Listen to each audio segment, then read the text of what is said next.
तो बिल्कुल इस वक्त की सबसे बड़ी खबर यही कि ईडी दफ्तर पहुंची हुई है रिया चक्रवर्ती। उनसे यहां पर कड़ी पूछताछ इस वक्त की जा रही है और देखिए इस पूछताछ में सिरांदा एक बात जो साफ तौर पर जानने की कोशिश की जा रही है कि आपका इन्वॉल्वमेंट कितना था।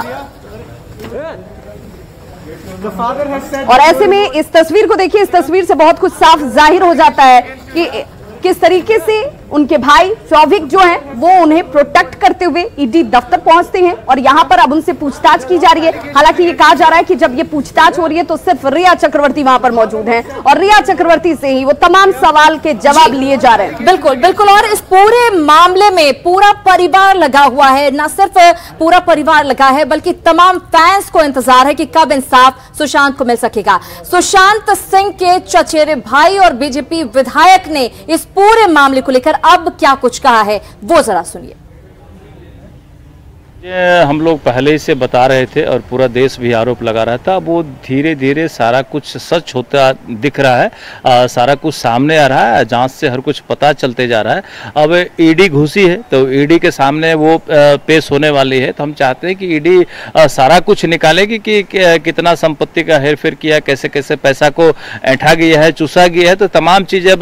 सामने आएगा। सारा जो आरोप था वो सत्य होता प्रतीत होता है। आप लोगों को क्या लग रहा है कितने पैसे की हेराफेरी की गई है, सुशांत के अकाउंट से निकाला गया है, क्या कुछ आप लोगों का आरोप? देखिए एफआईआर में जो आरोप लगाया गया लगभग 14-15 करोड़ का आरोप लगाया गया है कि इन पैसों को उसने पानी की तरह बहाया है, ट्रांसफर किया है, कहीं कहीं खपाने का, सेटल करने का कोशिश की है। तो वो तमाम चीजें हम लोग कह रहे हैं शुरू से कि जांच का विषय है, जांच करे, जांच करके अब ईडी आ गई है तो तमाम चीजें जांच होगा और जांच में हर कुछ सामने आ जाएगा, ये हम लोगों को भरोसा है। केस डायरी से भी कई बातें सामने आ रही है कि वहाँ भी पन्ना फाड़ा गया है, वो सब चीज़ दिख रही है। देखिए वो चीज़ें मीडिया के माध्यम से हम लोग को पता लगा है और जब मैं मुंबई में था तो मेरे सामने में सारा डायरी उठा के पुलिस ले गई थी और मुझे लगता है कि उस समय सारा डायरी बिल्कुल सही था और उसमें से अगर डायरी से पन्ने फटे हैं तो ये दुर्भाग्य है और ये भी एक जांच का विषय है कि आखिर किसने फाड़ा, किस परिस्थिति में फाड़ा, ये तमाम चीज़ें एक जाँच का विषय बनते जा रहा है। तो मतलब मुंबई पुलिस पर भी जाँच होनी चाहिए, मुंबई पुलिस की जो एक्टिविटी रही है पूरे केस में उसकी भी जाँच होगी, ये मांग करते हैं।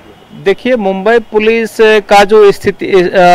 रहा है काम संदेहास्पद शुरू से रहा और हम लोगों ने पहले ही से कहा है कि भाई जब एफआईआर नहीं दर्ज किया मुंबई पुलिस, जगह को सील नहीं किया, स्टाफ से पूछताछ नहीं किया, तो आप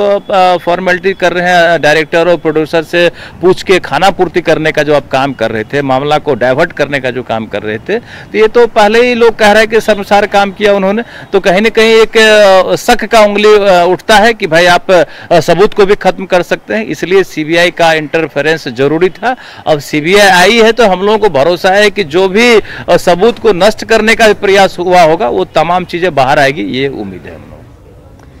तो नीरज कुमार बबलू हैं सिरांधा जो कि बीजेपी विधायक भी हैं और सुशांत सिंह राजपूत के चचेरे भाई हैं। उन्होंने कहा है कि हमें इसीलिए सीबीआई जांच की दरकार थी क्योंकि हमें ये पता था कि मुंबई पुलिस जो है वो सही डायरेक्शन में जांच नहीं कर रही है, इसे भटकाने की, टहलाने की कोशिश की जा रही है, नेपोटिज्म का बहाना बनाते हुए नीरज कुमार बबलू लगातार एक्शन में थे। लगातार जब से यह खबर आई कि सुशांत सिंह राजपूत ने सुसाइड किया है, उसके बाद जब पिता मुंबई गए हैं, अंतिम संस्कार हुआ है, उनका पूरा परिवार उनके साथ था और लगातार वो मौजूद रहे, लगातार लगे रहे कि किस तरीके से सुशांत को इंसाफ मिल सके। और अब वो बेहद संतुष्ट नजर आ रहे हैं कि सीबीआई के सुपुर्द ये जांच प्रक्रिया चली गई है। और बिल्कुल अब दो तस्वीरें हम अपने दर्शकों को दिखाते हैं, इन दो तस्वीरों से देखिए बहुत कुछ साफ होता हुआ नजर आएगा। किस तरीके से यहां इन दो तस्वीरों से समझिए कि रिया चक्रवर्ती जो अब तक आंख बिचौली खेल रही थी वो कहां है, ये जानकारी साझा नहीं की जा रही थी, उनका फोन स्विच ऑफ आ रहा था, लेकिन जब उनके ऊपर ये कानूनी शिकंजा कसा गया है तो रिया चक्रवर्ती ने आज सुबह तक भी हर संभव कोशिश कर ली